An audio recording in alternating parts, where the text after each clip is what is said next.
नमस्कार दोस्तों, मेरा नाम है शरद शर्मा और आप देख रहे हैं नमस्ते राजस्थान न्यूज़। चेतन चौहान, नमस्ते राजस्थान न्यूज़ से। आज गणतंत्र दिवस के उपलक्ष्य में यहाँ उम्मेद स्टेडियम में जो प्रोग्राम चल रहा है उसका हम कवरेज कर रहे हैं। आप लाइव देख रहे हैं उम्मेद स्टेडियम का कवरेज। मुख्यमंत्री आज 73वां गणतंत्र दिवस पूरा देश मना रहा है। इस पावन पर्व पर सर्वप्रथम मैं आपके माध्यम से देश और प्रदेश की जनता को बधाई देता हूँ, शुभकामनाएं देता हूँ। और आज का दिन हम सबके लिए बड़ा गौरव का दिन है, गर्व का दिन है और एक ऐसा महापर्व है जिस दिन जो है संविधान लागू किया गया देश का, और एक शासन के समक्ष एक ऐसा ग्रंथ तैयार करके दिया गया कि वो शासन कोई भी हो, वो शासन उस ग्रंथ का पालन करते हुए संविधान के जो मूल्य हैं पारिभाषित किए गए हैं, जो कर्तव्य अधिकारों की बात की गई है, एक अपेक्षा की गई है सोसाइटी में, सब चारों तरफ भाईचारा, शांति, सद्भाव हो, गंगा जमनी जो कल्चर है उसको डेवलप करते हुए देश को हम आर्थिक विकास के रास्ते पर ले जाएं। ऐसे पावन पर्व के अवसर पर मैं आप सबको बधाई देता हूं और उम्मीद करता हूं इस कोरोना के साए में जिस तरह से पिछले 2 वर्षों से हम सामना कर रहे हैं, निश्चित रूप से हमारी आर्थिक गतिविधियाँ प्रभावित हुई हैं, लेकिन फिर भी हमारी सरकार ने, हमारे लोकप्रिय मुख्यमंत्री अशोक गहलोत जी की सरकार ने इस प्रदेश में कोई व्यक्ति भूखा ना सोए, किसी की आजीविका के ऊपर कोई संकट ना आए, इस संकल्प को आगे बढ़ाते हुए, निरोगी राजस्थान के संकल्प को दोहराते हुए समृद्ध और विकसित राजस्थान कैसा हो उस क्षेत्र में काफ़ी उल्लेखनीय कार्य किया है। चाहे महिलाओं के सशक्तिकरण का मामला हो, चाहे युवाओं को सरकारी नौकरियां देने का मामला हो, चाहे किसानों को राहत देने का मामला हो, चाहे सुशासन देने की बात हो, एक संवेदनशील पारदर्शी शासन देते हुए आम गरीब को, आम जनता को कैसे राहत पहुंचाए, इस संकल्प के साथ आगे बढ़ रहे हैं। और उम्मीद करता हूं कि संविधान के समक्ष जो चुनौतियां हैं, देश की जनता एकजुट होकर के जब भी संविधान पर खतरा आएगा, देश की जनता खड़ा होकर के उसका मुकाबला करेगी। और जो हमारे महापुरुषों ने या हमारे स्वतंत्रता सेनानियों ने, शहीदों ने जो त्याग, बलिदान और कुर्बानियाँ दी और इसको देश को आज़ादी दिलाई, और आज़ादी दिलाने के बाद जो संविधान की रचना जो है, मैं महात्मा गांधी, नेहरू जी, मौलाना आज़ाद, अम्बेडकर साहब जो ड्राफ्ट कमेटी के खुद चेयरमैन थे, उन्होंने जो ऐसा पदरी ग्रंथ तैयार करके दिया है, किसी भी शासक को उस संविधान के दायरे से भटकने नहीं दिया जाएगा और जनता इसका जवाब। सर, ये अभी आपने अपने उद्बोधन में किसानों की भी बात की थी, कर्जा माफ़ी की, देरी कहाँ हो रही है सर कर्जा माफ़ी के लिए? देरी देखिए, आप सब जानते हैं public sector banks reserve bank और केंद्र सरकार के अधीन होते हैं। आप जानते हैं जब भारत सरकार ने एनपीए के प्रोविजन का, आपको मालूम है 7 लाख करोड़ रुपए के कर्ज माफ़ किए गए एनपीए के तहत इस केंद्र की सरकार ने, तो क्या कारण है कि किसानों का कर्जा माफ़ नहीं किया जा सकता? राज्य सरकार के अधीन कोऑपरेटिव बैंक्स आते हैं, उन्होंने पूरा कर्जा माफ़ कर दिया।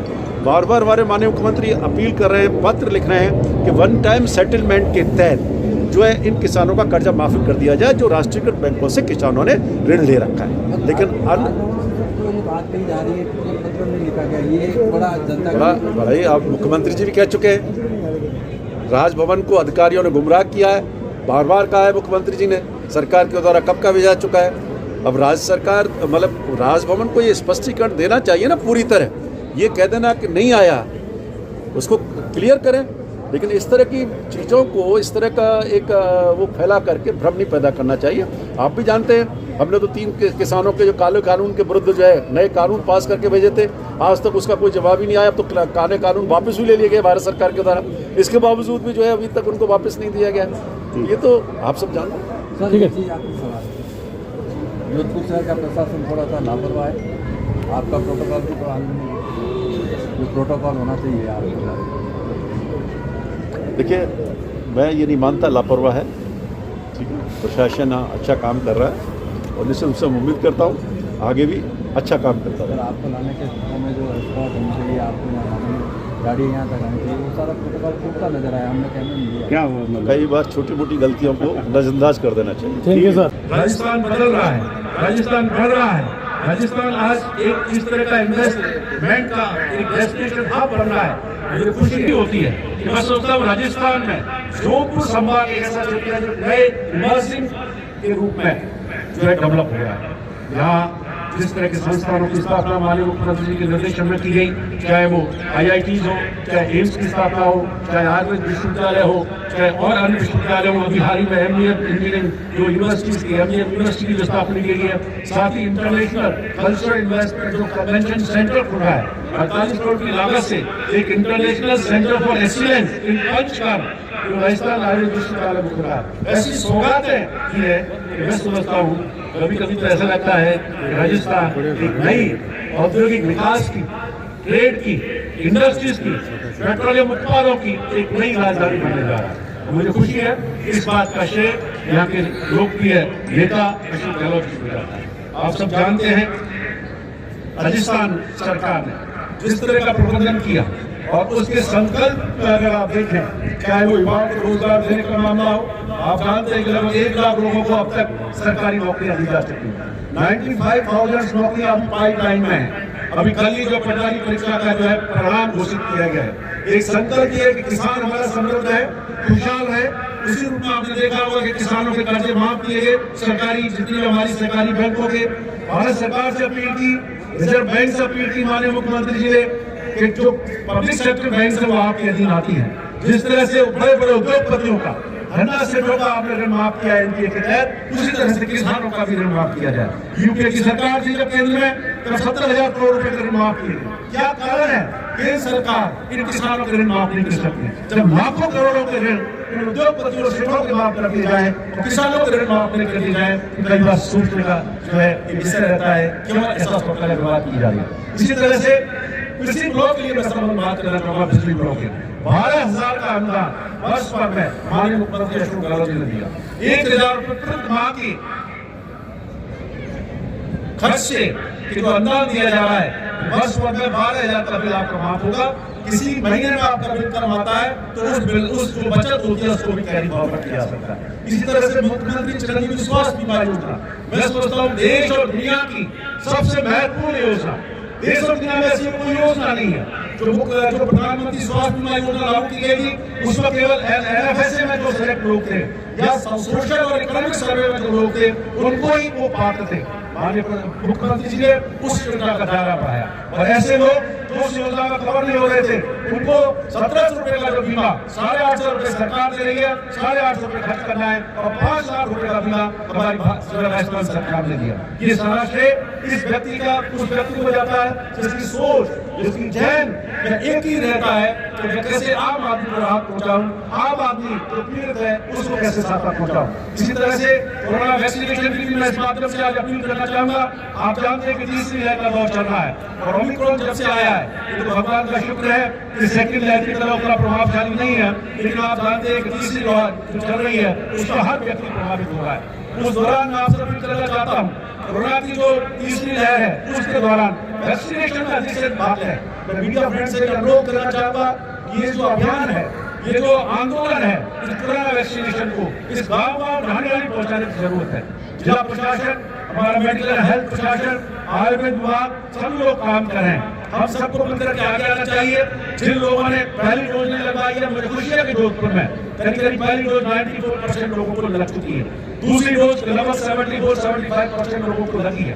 15 से 18 वर्ष के लिए वैक्सीन फ्री कर दी गई है। मैं आपसे अनुरोध करना चाहूंगा, हम सब लोगों को, अन्य लोगों को प्रेरित करना चाहिए कि कोरोना की जो वैक्सीन लगवाएं। साथ ही 60 वर्ष से अधिक जो लोग हैं बूस्टर डोज भी अब आ गई है। भारत सरकार भी और राजस्थान सरकार भी दोनों मिलकर के इस क्षेत्र में काम कर रहे हैं। कोरोना के साथ हमें रहना होगा। साथ ही एक चुनौती हमारे सामने है, कोरोना के साथ रहते हुए किस तरह से आजीविका को सुरक्षित रख सके। आयुर्वेद भारतीय चिकित्सा राज्य मंत्री डॉक्टर सुभाष गर्ग जी। 73वें गणतंत्र दिवस के पुनीत अवसर पर यहाँ उपस्थित हमारे सांसदगण, एमएलए साहिबान, जनप्रतिनिधिगण, जिला प्रशासन के समस्त अधिकारी, भाइयों बहनों, युवा साथियों, मीडिया फ्रेंड्स, सर्वप्रथम मैं 73वें गणतंत्र दिवस के इस पावन अवसर पर आपको हार्दिक बधाई देता हूँ, शुभकामनाएं देता हूँ। आप सब जानते हैं ये पर्व हमारे लिए बड़ा ही गौरव का पर्व है। 15 अगस्त 1947 को जब देश को आज़ादी मिली और उस पर जो इंडियन इंडिपेंडेंस एक्ट जो लागू किया गया, उसके सामने एक समस्या थी कि किस तरह से देश को आगे बढ़ाएं, क्या रोड मैप हो, क्या कानून बने, क्या इस तरह का एक योजना तैयार की जाए जिससे कि देश को आर्थिक प्रगति के पथ पर ले जा सके। साथ ही इस देश की जो विविधता है उस विविधता को बनाए रखते हुए कैसे देश को एक अखंड रखते हुए आर्थिक विकास के पथ पर ले जाए। उसी क्रम में एक संविधान सभा की घटना की गई, संरचना की गई, जिसमें बाबा साहब B.R. अम्बेडकर साहब को उस ड्राफ्ट कमेटी का अध्यक्ष बनाया गया। उन्होंने 2 वर्ष 11 महीने और लगभग 18 दिन की मेहनत के बाद एक संविधान का निर्माण किया और इस संविधान को 26 जनवरी 1950 को लागू किया गया।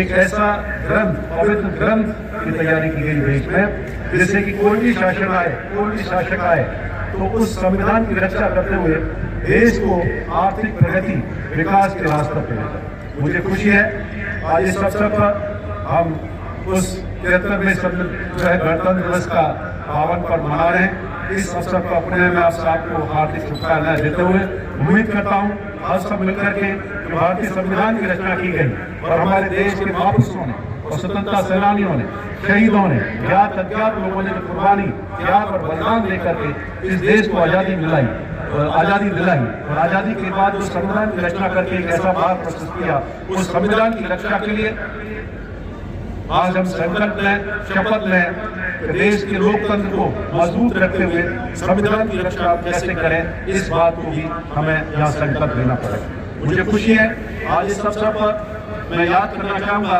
जोधपुर के संस्थापक राव जोधा जी, जिन्होंने जोधपुर बसाया। मैं जानता हूं और आप भी जानते हैं जोधपुर शूरवीरों की भूमि रहा है। यहाँ मारवाड़ के सपूतवीर दुर्गा प्रसाद राठौर, परमवीर मेजर शैतान सिंह तथा स्वतंत्रता सेनानियों के जो अग्रिम योगदान रहा है उसको भुलाई नहीं जा सकता। मैं इस अवसर पर याद करना चाहूंगा कि जिस तरह से आजादी की लड़ाई महात्मा गांधी के सानिध्य में पंडित नेहरू, मौलाना आजाद, पटेल साहब, गोखले साहब और अम्बेडकर साहब की संविधान रचना के दौरान लड़ी गई, उस लड़ाई को सही मायने में तभी हम सफलता पूर्वक देख सकते हैं जबकि देश का संविधान सुरक्षित हो। वर्तमान दौर में आप जानते हैं देश के समक्ष बहुत सारी चुनौतियां और आज जो ये पर्व हम मना रहे हैं कोरोना की साई में मना रहे हैं। राजस्थान के हमारे लोकप्रिय मुख्यमंत्री अशोक गहलोत जी की देखरेख में, उनके कुशल नेतृत्व में कोरोना के शानदार प्रबंधन करते हुए प्रदेश के आर्थिक विकास के प्रत्येक पहलू पर काम करते हुए आर्थिक विकास का पहिया को थमने नहीं दिया।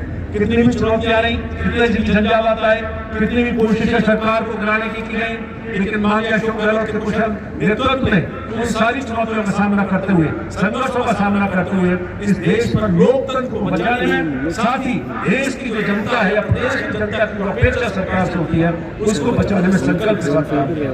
मुझे खुशी है आज इस बात की उनका संकल्प निरोगी राजस्थान का था। कोरोना के दौर में कोई व्यक्ति भूखा ना सोए, साथ ही आजीविका का लॉस ना हो, इंडस्ट्री गतिविधियां बाधित ना हो, लोग भूखे ना मरे। इसलिए जरूरी है कि इसके साथ साथ रहना सीखें, कोरोना जो गाइडलाइंस है, प्रोटोकॉल है, उसका पालन करते हुए आगे बढ़े। आर्थिक साधन भी हमारे जो है हम डेवलप करें, ये सब बातें हमको ध्यान में रखनी पड़ेगी। मैं उम्मीद करता हूँ आने वाले समय में आप जानते हैं कि 73वां जो हम गणतंत्र दिवस मना रहे हैं, 72 वर्ष हम पूरे कर चुके हैं। बहुत उतार चढ़ाव देश के समक्ष आए हैं। मैं देश की जनता को धन्यवाद देना चाहूंगा।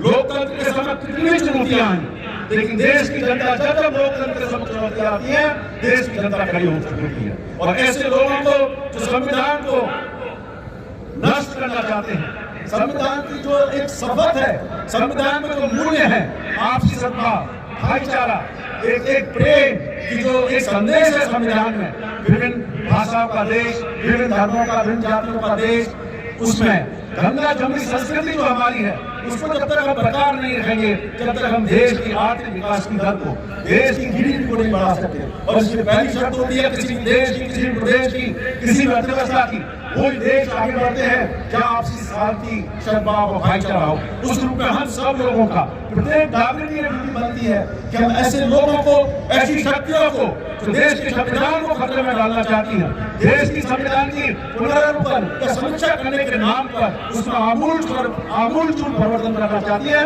हम सबको उसको कराने जवाब देना होगा। मैं अंत में इतना ही कहना चाहूंगा कि हम सब लोग मिलकर के इस देश और प्रदेश को आगे बढ़ाएंगे और हमारी सरकार की जो सोच है, जो हमारे मुख्यमंत्री की जो संकल्पना है कि इस देश को नहीं प्रदेश भी आगे बढ़े, जोधपुर भी आगे बढ़े और राजस्थान में प्रत्येक क्षेत्र का विकास हो, संवेदनशीलता के साथ, पारदर्शिता के साथ, भ्रष्टाचार मुक्त शासन देने का जो संकल्प है, उस सब में मिलकर के हम जिला प्रशासन के लोग, अधिकारी, कर्मचारी, युवा साथी और आप सब मीडिया फ्रेंड लोकतंत्र का चौथा स्तंभ कहा जाता है, आपकी एक नैतिक जिम्मेदारी बनती है। और मैं मीडिया को भी सलाम करना चाहूंगा जिन्होंने लोकतंत्र की रक्षा करते हुए अपना जीवन न्यौछावर कर दिया, शहीद हो गए, जिनको कुचल दिया गया, उनको भी मैं सैल्यूट करना चाहता हूं, क्योंकि देश का लोकतंत्र जब भी सुरक्षित रह सकता है जब भी चारों स्तंभ मिलकर हम काम करें। इन्हीं शब्दों के साथ आप सब लोगों का बहुत बहुत शुक्रिया। जय हिंद, जय भारत, नमस्कार। और प्रथम स्थान हासिल किया है परेड में RAC बटालियन फर्स्ट, जोरदार तालियों के साथ उनका भी एहतराम करें। ताले जोधपुर बैंड प्रदर्शन में प्रथम स्थान प्राप्त किया है, जोरदार तालियों के साथ। एक देवाजी की बोल रहा है कि बोला ना तो कुछ अरे नीचे इधर सही भाई सही स्पेशल है जी, हाँ सारा फिर से सुन लीजिए। ये हाँ किधर हाँ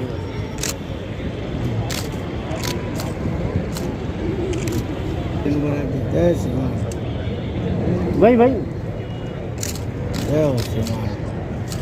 और उसके बाद झांक तीसरे स्थान पर रही है जिला परिषद जोधपुर और वैक्सीनेशन के लिए जाता है जोन पहला स्थान, जिन्होंने प्राप्त किया, कड़ी मेहनत भी करते हैं। और उसके बाद उनका नेतृत्व करने वाले आप भी आ जाएं।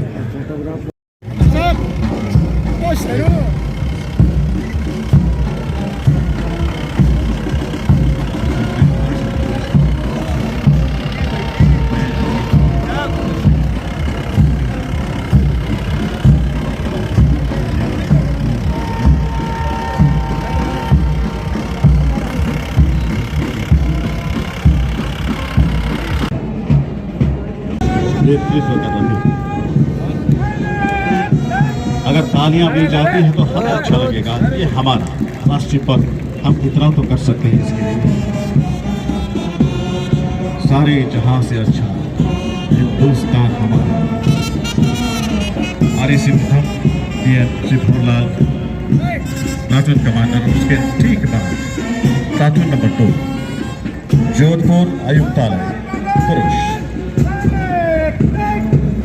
दिनेश डागी सब इंस्पेक्टर, इनका नेतृत्व कर रहे हैं। सदैव हुए कदम, सीने में जोश की ज्वाला, सबको संग लेकर चलने का अदम्य उत्साह। प्लाटून नंबर 3 जोधपुर ग्रामीण पुरुष राजेंद्र खदाव सब इंस्पेक्टर नेतृत्व कर रहे हैं। और महिला शक्ति जोधपुर आयुक्तालय महिला श्रीमती परमेश्वरी SI सब इंस्पेक्टर नेतृत्व कर रही। बड़ा गर्व होता है।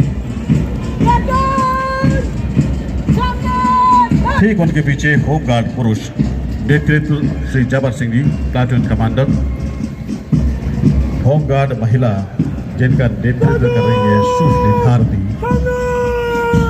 आपके सामने से निकलते हुए। और फिर तमाम मुल्क इसमें लगा है, तो बच्चे बाकी क्यों हैं। स्काउट बालक योगेश कुमार नेतृत्व करने वाले। बालकों के लिए जोश के लिए थोड़ी सी तालियां तो प्लीज भर दीजिए इनमें।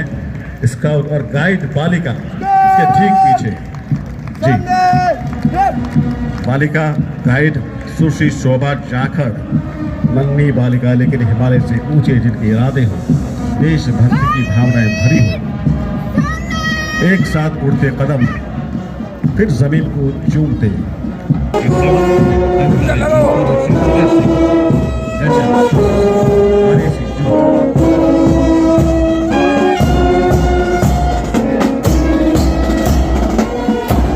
आयुर्वेद भारतीय चिकित्सा राज्य मंत्री डॉक्टर सुभाष गर्ग। 73वें गणतंत्र दिवस के पुनीत अवसर पर यहाँ उपस्थित हमारे सांसदगण, MLA साहिबान, जनप्रतिनिधिगण, जिला प्रशासन के समस्त अधिकारी, भाइयों बहनों, युवा साथियों, मीडिया फ्रेंड्स, सर्वप्रथम मैं 73वें गणतंत्र दिवस के इस पावन अवसर पर आपको हार्दिक बधाई देता हूँ, शुभकामनाएं देता हूँ। आप सब जानते हैं ये पर्व हमारे लिए बड़ा ही गौरव का पर्व है। 15 अगस्त 1947 को जब देश को आज़ादी मिली और उस वक्त जो इंडियन इंडिपेंडेंस एक्ट जो लागू किया गया, उसके सामने एक समस्या थी कि किस तरह से देश को आगे बढ़ाएं, क्या रोड मैप हो, क्या कानून बने, क्या इस तरह का एक योजना तैयार की जाए जिससे कि देश को आर्थिक प्रगति के पथ पर ले जा सके, साथ ही इस देश की जो विविधता है उस विविधता को बनाए रखते हुए कैसे देश को एक अखंड रखते हुए आर्थिक विकास के पथ पर ले जाए। उसी क्रम में एक संविधान सभा की घटना की गई, संरचना की गई, जिसमें बाबा साहब B.R. अम्बेडकर साहब को उस ड्राफ्ट कमेटी का अध्यक्ष बनाया गया। उन्होंने 2 वर्ष 11 महीने और लगभग 18 दिन की मेहनत के बाद एक संविधान का निर्माण किया और इस संविधान को 26 जनवरी 1950 को लागू किया गया। एक ऐसा ग्रंथ, पवित्र ग्रंथ की तैयारी की गई देश में, जिससे कि कोई भी शासन आए, कोई भी शासक आए तो उस संविधान की रक्षा करते हुए देश को आर्थिक प्रगति, विकास के रास्ते पर ले जाए। मुझे खुशी है आज इस अवसर पर हम उस 73वें जो है गणतंत्र दिवस का पावन पर्व मना रहे हैं। इस अवसर पर अपने में आप सबको हार्दिक शुभकामनाएं देते हुए उम्मीद करता हूँ आज सब मिलकर के भारतीय संविधान की रचना की गई और हमारे देश के बापूसों ने और स्वतंत्रता सेनानियों ने, शहीदों ने, ज्ञात अज्ञात लोगों ने कुर्बानी, त्याग और बलिदान देकर के इस देश को आज़ादी दिलाई और आज़ादी के बाद जो संविधान की रचना करके एक ऐसा मार्ग प्रस्तुत किया, उस संविधान की रक्षा के लिए आज हम संकल्प लें, शपथ लें कि देश के लोकतंत्र को मजबूत रखते हुए संविधान की रक्षा कैसे करें, इस बात को भी हमें यहाँ संकल्प लेना पड़ेगा। मुझे खुशी है आज इस अवसर पर मैं याद करना चाहूंगा जोधपुर के संस्थापक जोधा जी को, जिन्होंने जोधपुर बसाया। मैं जानता हूं और आप भी जानते हैं जोधपुर शूरवीरों की भूमि रहा है। यहाँ मारवाड़ के सपूतवीर दुर्गा प्रसाद राठौर, परमवीर मेजर शैतान सिंह तथा स्वतंत्रता सेनानियों के जो अग्रिम योगदान रहा है उसको भुलाई नहीं जा सकता। मैं इस अवसर पर याद करना चाहूंगा कि जिस तरह से आज़ादी की लड़ाई महात्मा गांधी के सानिध्य में पंडित नेहरू, मौलाना आजाद, पटेल साहब, गोखले साहब और अम्बेडकर साहब की संविधान रचना के दौरान लड़ी गई, उस लड़ाई को सही मायने में तभी हम सफलता पूर्वक देख सकते हैं जबकि देश का संविधान सुरक्षित हो। वर्तमान दौर में आप जानते हैं देश के सम्मुख बहुत सारी चुनौतियां और आज जो ये पर्व हम मना रहे हैं कोरोना के साए में मना रहे हैं। राजस्थान के हमारे लोकप्रिय मुख्यमंत्री अशोक गहलोत जी की देखरेख में, उनके कुशल नेतृत्व में कोरोना के शानदार प्रबंधन करते हुए प्रदेश के आर्थिक विकास के प्रत्येक पहलू पर काम करते हुए आर्थिक विकास का पहिया को थामे लेंगे। कितनी भी चुनौतियां रही, कितने भी झंझावात आए, कितनी भी कोशिशें सरकार को कराने की गई, लेकिन माननीय अशोक गहलोत के कुशल नेतृत्व में उन सारी चुनौतियों का सामना करते हुए, संघर्षों का सामना करते हुए इस देश पर लोकतंत्र को बचाने में, साथ ही देश की जो जनता है या प्रदेश की जनता की अपेक्षा सरकार से होती है उसको बचाने में संकल्प के साथ काम किया। मुझे खुशी है आज इस बात की कि उनका संकल्प जो निरोगी राजस्थान का था, कोरोना के दौर में कोई व्यक्ति भूखा ना सोए, साथ ही आजीविका का लॉस ना हो। अभी ये फर्स्ट एड पोस्ट पर पहुंचाएंगे। अभी हाई राइज बिल्डिंग से मान लो घायल है और तो किस प्रकार के जो बनना है, मान लो 2 मंजिल, 3 मंजिल, 4 मंजिल जो हाई राइज बिल्डिंग है तो उसी का एक डेमो दिया जा रहा है। ये एम्बुलेंस घायलों को लेने के लिए उपचार दिया, देने के बाद में मान लो कि ज़्यादा सीरियस है, घायल है तो उनको हॉस्पिटल पहुँचाना।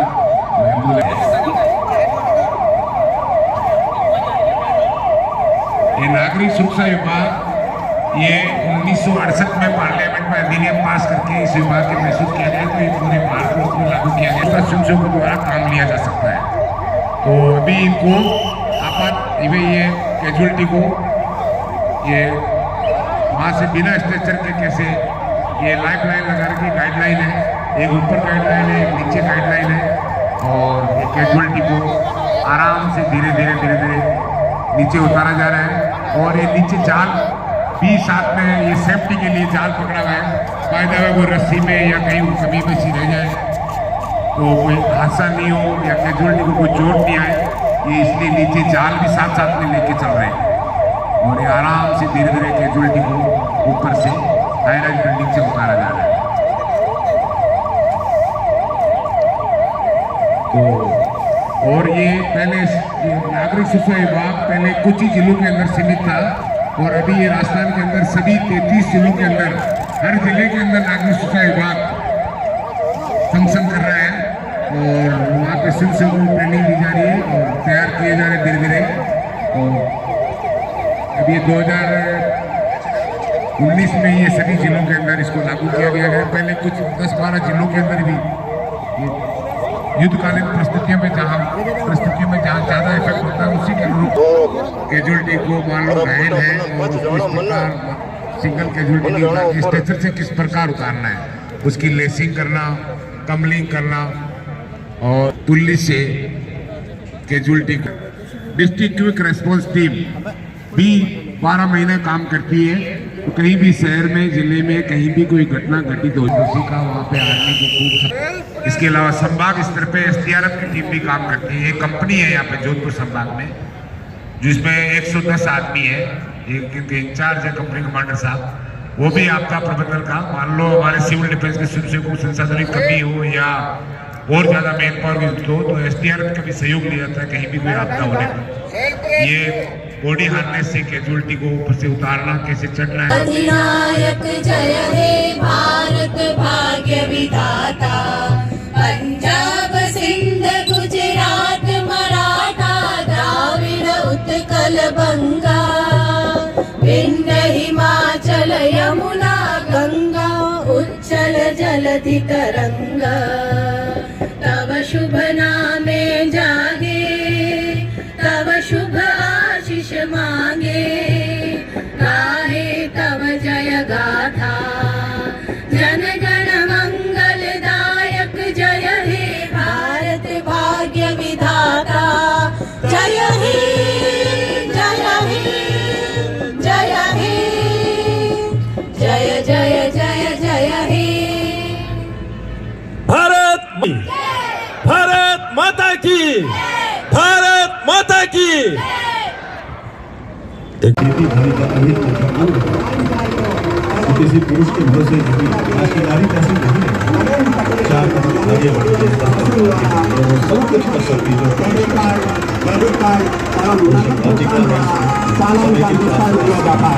साथ ही CCTV कैमरों की मदद से जो ई चालान बनाए जाते हैं उन ई चालान का यातायात पुलिस के ASI रैंक एक अबल के अधिकारियों द्वारा मौके पर निष्पादन किया जाता है।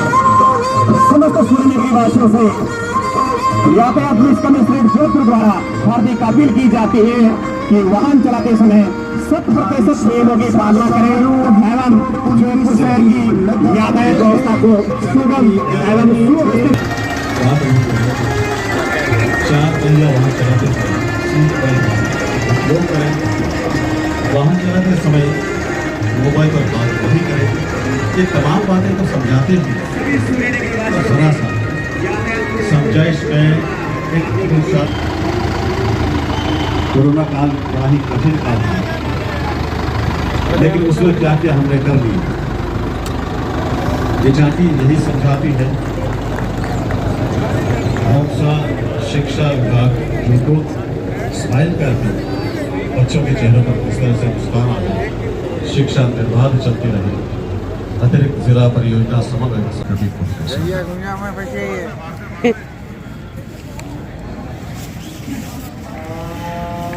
नागरिक सुरक्षा स्वयं सेवकों ने 1971, 1999 और करगिल युद्ध के बाद देश की सुरक्षा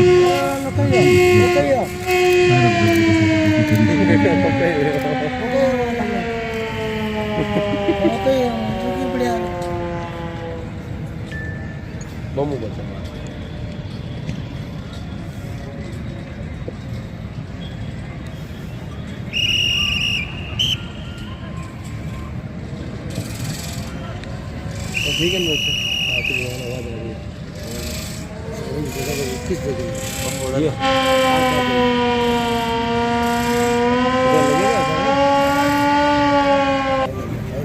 तो किस तरह से उसको वहां से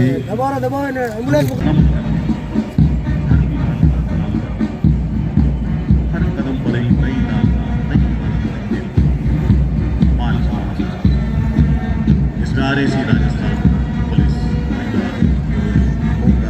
पुरुष, ग्रामीण पुलिस, एनसीसी और गाइड की कंपनियाँ इससे इसके सामने से गुजराई। ये हमारा फर्ज भी बनता है दिन रात रक्षा करते हुए हमारे वतन शांत कानून के सामने से अनुशासित कदम रखते हुए गुजरे। भरपूर कार्य करने के जोश करने और कार्य बनाए।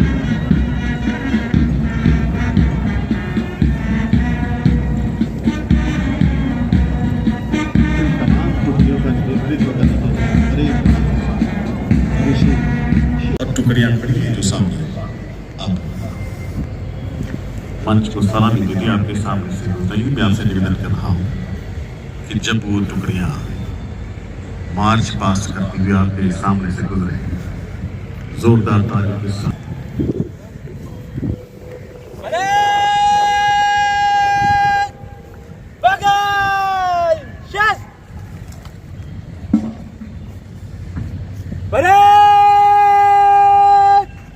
तीनों तीन के कूच कॉलम में दाहिने चलेगा, दाहिने मोड़।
आपसे निवेदन है कि भी आप इस वीडियो ज़्यादा से लाइक करें, शेयर करें और हमारे चैनल नमस्ते राजस्थान न्यूज़ को सब्सक्राइब करना ना भूलें।